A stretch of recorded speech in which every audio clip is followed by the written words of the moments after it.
Again? Another one? I'm telling you, Logan, it just feels correct. Oh, absolutely, it does. Of course. Of course. Well, hello, bonjour, hi. Welcome to The Cup, the Currently Unnamed Podcast where we put the real and the tea in reality. And you can always come to us first to quench your thirst. I'm Logan Murphy, say something gay. Gay. I've got water somewhere over here, as always, but it is still technically morning for me, so I can justify having a nice coffee on the pod today. It's hazelnut white chocolate with some oat milk, and it's lovely and wonderful and fantastic. Period. Well, hello, everyone. I am Lana, your resident evil diva. And I'm here to give the tea, spill the tea, and drink the tea because you know I love me some tea. Purr. I have water somewhere. I don't know where it is, but it's somewhere. Somewhere. It's somewhere. Just know it's there. But I also have my cup mug. And you can get your cup mug, your new and improved cup mug at lanagcreations.etsy.com. That link will be in the description below. And we do ship domestically here in the United States, Canada, and Mexico. And we do ship internationally. So there are no excuses, unless there's some excuses. And sometimes the postal service can delay things, but a delay is never a deny. So you'll still get it. It just might take some time to get it. So get your cup merch, period. Period. And we are here with our first Canada's Drag Race exit interview of 2025. And today we are talking to the gorgeous, the stunning, the beautiful Xana. Ow, yay! So excited. Cannot wait to talk to Xana. Cannot wait to talk to Xana. So we're going to dive into that interview. Before we do, make sure to subscribe if you've not already, because we're here almost all the time, give you almost all things drag race, drag interviews, almost all things drag. And make sure to check out almost everything drag. And make sure to check out the description below where you can find all of our audio podcast links, our other YouTube channels, and our Patreon for exclusive content and early access. And because this is our first video that has happened after it happened, I do want to acknowledge the passing of our dear, sweet icon, the Vivian. We're sending all of our love from the Cup family to her family, friends, everyone that she graced with her presence. And she will be fundamentally missed as part of the world, period. So, love you, Viv. And without further ado, let's Xana do, shall we, Lana? Oh, we definitely need to Xana do. We'll definitely be Xana doing today. Right now. Let's go.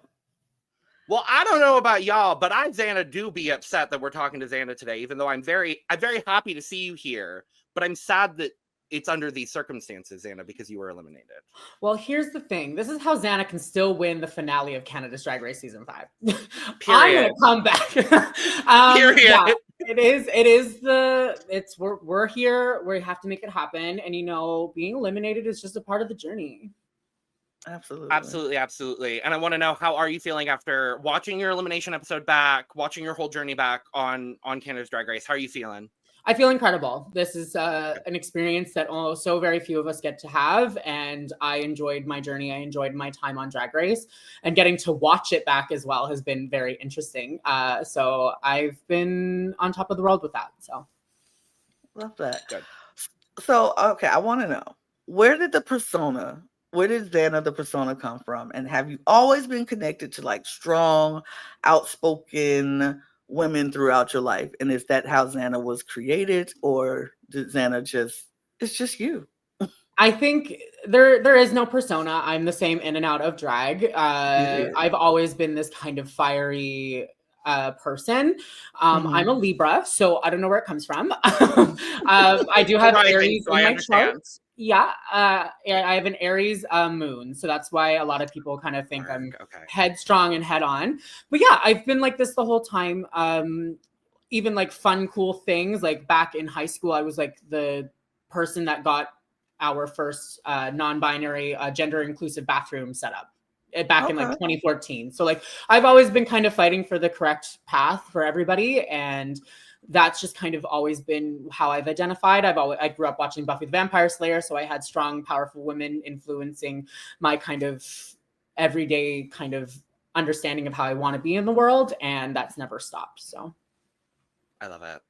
I love it. I love it. I love it. Now, we got to see so much of your fabulous journey on Drag Race. I want to talk about you getting more connected with your Indigenous roots. Obviously, we had the very, very emotional moment with you and Jaylene in the workroom. How important was it to reconnect with your Indigenous roots and having Jaylene and Virgo with you on this process? How has that been for you during and now after Drag Race? I think it's incredibly important for me as on the personal level. Obviously, I needed to have that vulnerability for myself, and to experience that with Jaylene and Virgo in that room felt so safe and so correct. And then outside of that, like the audiences that video reaches is informing the next generation of people who may not have had those thoughts ever, may have never experienced that kind of healing and that medicine in that moment. And there's a lot of people that I still am seeing comments come through on that TikTok and those reels today, just like, didn't know about this, or I completely relate to this. And it's something that I think we shouldn't stop talking about. It's not something that is ever going to go away.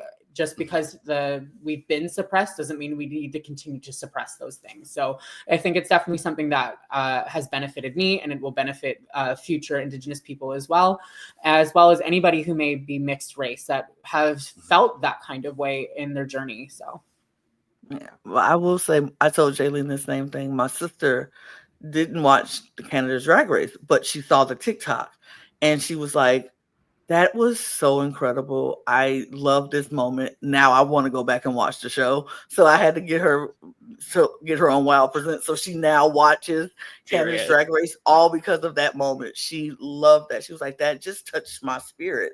And I don't know what it was, but it was just so beautiful to watch. So that was an incredible moment. Thank you. And hopefully Wow Presents gives me part of that check. I'll take the commission on that.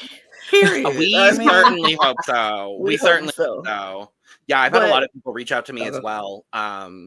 Like, knowing that I do this, a lot of people are like, oh my God, the Jaylene and Xana moment. Like, I think like 5 texts that week and ever since then. And just like, if you haven't been told this today, your scene and your impact, and also Jaylene's impact, is going to be felt for a while throughout the Drag Race universe. So just thank you for that vulnerability, because not everyone openly and so easily gives that vulnerability on TV for millions of people to see. So thank you for that.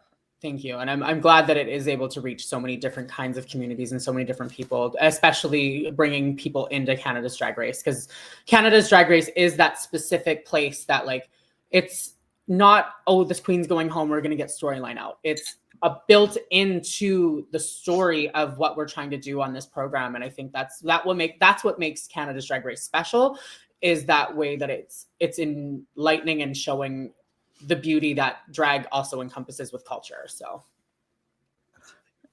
So something else we saw on the show from you that a lot of people may not have known about you was how kind and generous that you are, because like, you do so much work in the community raising money for queer Canadians, and specifically you did this for Xana. You raised $5,000 for her titty fund for out of nowhere. And like, I know for a lot of people, they were like, oh, wow, that is so kind and so sweet, and shocking that it came from you, especially because y'all had a little tiffy tiff at the beginning, but it wasn't anything, too major. Not in my opinion, it wasn't too major, but I was like, why do you feel the need to do that? What drives you and motivates you to just go out and be so open for your community?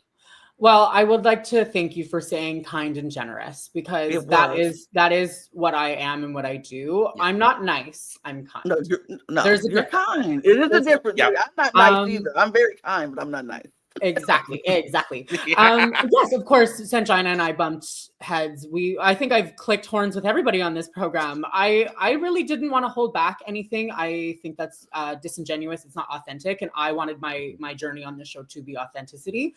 And I've always kind of been this way. Like, it's very much something that I that I experienced personally during the BLM movements during COVID, that it was enlightening to me that I can always do and be better for the people around me. And drag is very selfish. It can be very, I am the one, and that's great. But it also expands to other places as well, because I can reach and affect people by being myself. So that was something that I always kind of had in my forefront of my brain, where it's like, if not me, then who? And that's how I kind of started all of this. And being kind of headstrong as well, I was very stubborn. I was like, I'm gonna do it. I'm gonna make $5,000 happen for anybody. And it's not just Xana. That's part of a charity that I have had since 2020, I believe, called New Year, New Me, which I donate specifically to my trans brothers and sisters for gender affirming surgeries, whether it's to pay for rent, whatever they may need. I want them to have access to that money. It's kind of like a grant, I guess. And it kind of goes on a basis of, there's a GoFundMe up, I'll just donate. This person, I can book this person in this space and give them work and give them opportunity to be here, which kind of allows them to continue on in their place. And it was, I raised that $5,000 after I'd come back from Drag Race. It was like, as soon as I got home, started working again, I was working on that. So it was something that I was super excited to do for Xana. And I think I did say it in the workroom. I don't think it made the cut of the show, unfortunately. But I was like, hey, I'm more than happy to do this for you. I do this back home, and I want to make sure that you have the support that you need, that you may not be receiving from your community right now. I love it. I love that so much. I worked in nonprofits for 6 years before I just delved into this full time. So I understand the if not me, then who mentality. I relate to that so heavily. So I see you. I see you, and I get it, because it's literally if not me, then who. Exactly. So and that's something that I experience with a lot of like these fans of the show that are only seeing what they want to see, or only hearing what they want to hear. And I'm like, so you're not actually paying attention to what's going on around you. You believe everything you see on the internet. Love that for you. It's one of those things that it's like, all I'm seeing is the negativity around me, but then they're not actually watching the episode. They're not actually experiencing what's going on. And love that for them. Love that for them. That's not what we're going to do here. We're going to highlight every single part of the journey, the good, the fun, the shady, all of it in between. But I want to know, obviously, if you walked into the workroom saying hi slurs, were you aware prior to watching our podcast that your name in Portuguese translates to pussy? Oh, yeah. I'm very aware. I'm very popular in the Portuguese and Brazilian communities. They love me. I love them. It's one of those things that I think you may have discussed it on this program or in the ether. It's out there. I had to do a little bit of a name change for the show. And I always have gone by Xana. It's just kind of like one of those things where it's like you have like a shortened version of your name. So it was very easy transition for me just to go and do that. But it was always something that I was very aware of. And if you've listened to my song, I also have spoken about what my name means in Portuguese. Plug the song. Did you stream the new one? I did. Did you like it? No, of course I loved it. I felt like it was such a funny, like, kind of camp way for a Canadian queen to be like, I'm the American dream. I just really wanted that to be kind of out there like that. So I'm very happy about those circumstances. Stream I'm the American Dream available on all platforms. And stream So Kate 120 on all platforms. Period. Side note, favorite Lana Del Rey song? From Norman fucking Rockwell, Cinnamon Girl is probably one of my faves. It's tattooed right here on me. I love it. Yeah, but there's so many to choose from. There's so many. I love all of them. Yeah. Cola is my personal favorite. Always will be. So I need to talk us through your Snatch Game choice. I need to know about the Snatch Game choice. What it meant to you, and what it meant to you to win Snatch Game as Betty Page. Well, Betty Page is obviously someone who I really look up to aesthetically. Obviously, the big question this whole season is, what's on Xana's arms. I have Betty Page and Tom of Finland on either side. Just Canadian copyright laws, we can't show that, unfortunately. But yes, Betty Page is tattooed on me, so it's very someone who's my inspiration for at least the fetish and kind of dom side of what I like to do. And I felt like Betty was one of those people that she lived such an extreme life. And I, as a performer, as a drag artist, get to live a very extreme life. And it's just, she's so cool. She's just an interesting human being. And I was like, for Snatch Game, I wanted to do someone who was not alive because I could kind of expand and go a little bit further. And I think a lot of the times people get lost in the character study of it. And I think it's one of those things that I wanted to be able to characterize in a new direction of what could be for that character. The voice choice was one of those things that I was like, I have to use this secret skill in some aspect. And I just, up until that point, I just didn't feel I didn't feel it connect yet. And I was like, you know what? Most people probably will be learning about Betty Page for the first time here. I get to have this opportunity and be in this workroom with all these girls who probably have no idea who I'm talking about, to do something funny that they wouldn't expect. So I kind of got to come in as like a little bit of a dark horse on that one. It was very unexpected. Most of the girls didn't even hear that voice until I sat down on that stage. So it was something that I was like, it was either going to be really good for me or really bad. So I was committing to it regardless. So I'm happy that I was able to do something like that. And I think it was successful. Do you think? Just a little bit. Just a little bit. Just a little bit. Thank you, Brooklyn. I was one of my favorite sound bites of the entire season. I think I've had a lot of everyone's favorite sound bites the whole season, so I'm very happy about that. I like that. I was like, is that I didn't know Betty Page, so I was like, is that Elmo voice? It sounds like an Elmo is mixed with something, but yeah, Mort from Madagascar was my true inspiration for that. King Julian, the Fusa are coming. Makes sense. Yeah. Makes sense. Yeah. I know that voice haunts a lot of the girls. I know Brooklyn probably has me muted and blocked because of it. So probably I'm at peace with that. Look, I was one of those people. I was like, okay, then after 5 minutes, I'm enough. I'm done with the voice. I'm done with the voice, but you won. So what can I say? It worked. It works. And you now have several places in history, being the first person ever crowned the winner of Snatch Game at the end of Snatch Game. Right. So which I don't know if that's true.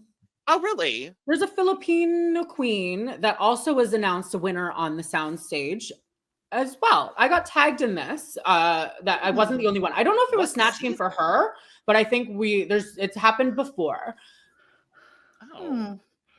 I also thought I was the first. So like if that's still reigns true, I'm happy. I'm happy to do that. You're the first in my mind. Yeah. The most memorable first queen to be crowned the winner of Snatch Game. We'll say you're the first. I'm gonna say first because go back and watch some other seasons. But the only Philippines that I've seen is second and third, and that didn't happen in that one. So you have to tell me about the first one. I'll have to scroll through my stories. I think I shared it, but I will screenshot it and send it to you all so you have it. Mm-hmm. Period. Thank you. And also, congratulations on being crowned, having the most iconically bad verse of 2024. I'm so proud of you, Diva. How does that feel? Ooh, not everybody can be iconic and famous in the same way. And if you win that challenge and no one remembers a single thing you said, I think that's a loss, you know? Yeah. I can't tell you what most of the other girls said in their girl group verses. Can you even remember any of the verses from the first challenge other than Xana do Xana don't? Yes. I will say I remember. You remember a couple of them, but you know what? I'm still up there. I'm still with it. No, 100%. You're up there. Ones for sure. Like who the fuck is this gorgeous whore? Xana do Xana don't, and just hair teeny waist. Yes. Yeah. And then Terra Nova from the town Nova. It's the game's already.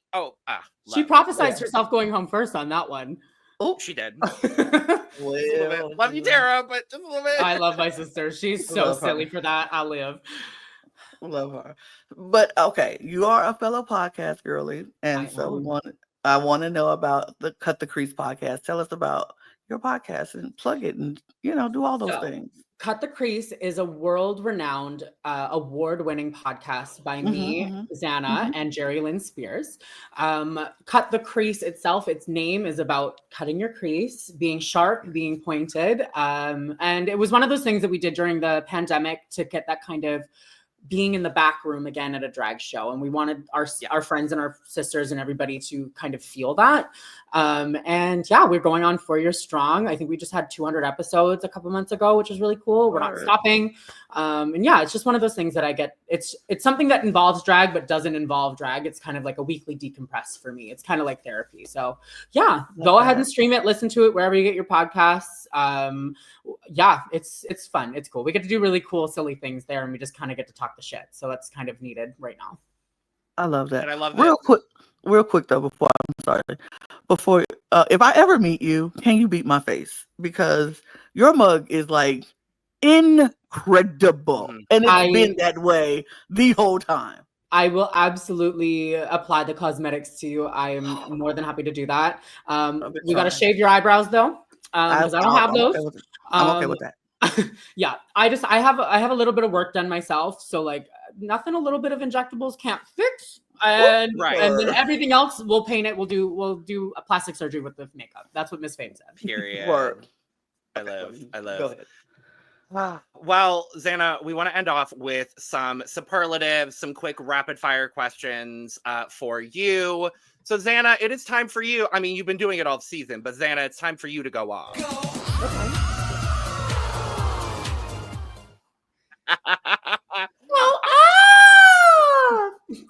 Period.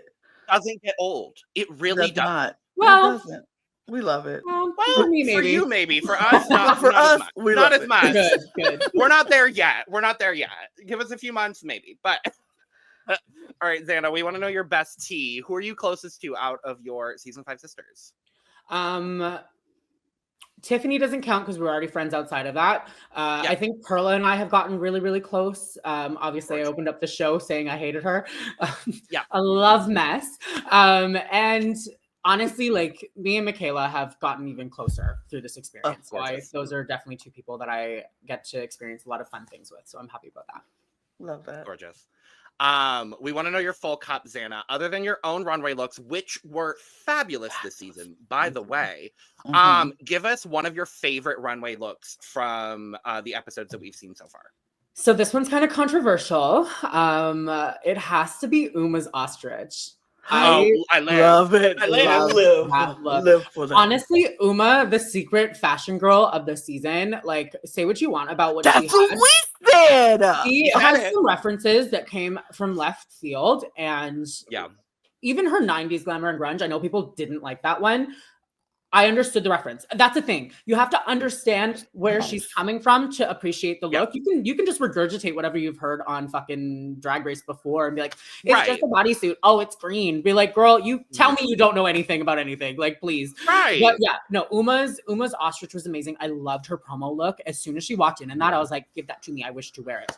And Uma's ostrich definitely was one of those ones that I was like, bitch, of course you brought that. It was like next to like my xenomorph outfit that I was like, we have some cool fucking drag on this show. That's what I will say about this whole season.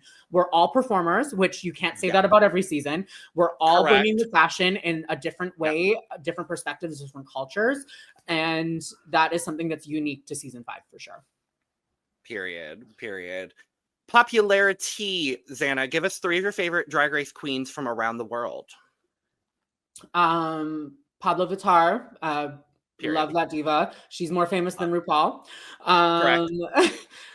Violet Chachki is definitely one of those people that I look up to. I don't think I ever want to meet her. I feel like that would be which I have. I've met her before, but it's just like that was pre-pandemic, so it was a while ago. Not now. I don't want to meet her now. I feel like that's someone who I want to keep up on that pedestal. And I think Monet Exchange is one of those people that is just like she's just 100% the queen that can do everything. She is perfect in every single way. And shout out to the Vivian, who we just unfortunately lost as of yesterday. That is someone who she will always hold a place in everyone's hearts. She has reached so many people, and to lose her so young, so early, I just know there was so much more for her to do, and it's heartbreaking. It is. And I was excited to meet her. I was excited to share our Drag Race journeys together, but obviously the world is what it is, and we have lost someone who is so important to this community. So shout out to her. Yeah. Love you, Viv. And we want to know your queen of positivity, Xana, of your season 5 sisters, who has been the most positive and uplifting person for you in your Drag Race journey? Me. Yes, of course. The most from the cast of girls, I think Jaylene obviously holds the title of most positive for us, and she always kind of grounds us a little bit with the, okay, well, let's bring out the light, let's shine the light in here again. When we get real good, she'll always come in with something silly. So she's definitely one of those girls. Like, I don't know if we truly saw Jaylene on this show, because she is a quirky, kooky girl, and she gets us fucking together. So yeah, she's definitely one of those people. I live. Xana, you are an icon, the villain of the season that we needed, the villain of Drag Race that we want and we love. Thank you for sharing yourself with us, and thank you for joining us today. You were an inspiration and an icon. Absolutely. Thank you so much for having me. Thank you for being so positive to the girls the whole season. I really appreciate that. There's a lot of review shows out there that like to not hold back and maybe not understand what drag is, but y'all have consistently been so positive, so connected to what we get to do, and truly understand the art that we're doing. So I appreciate you all so much. And thank you for having me. Absolutely. Absolutely. Oh my gosh. Love you. Love you. DragCon? LA. Not us. LA. We're for LA. Yes. Okay. David will be at UK. Okay, I will see David there, and when LA gets announced or whatever, I'm going this year regardless of when it's happening, so I will see you then. Yes, we will definitely see you then. Absolutely. Period. Thank you so much.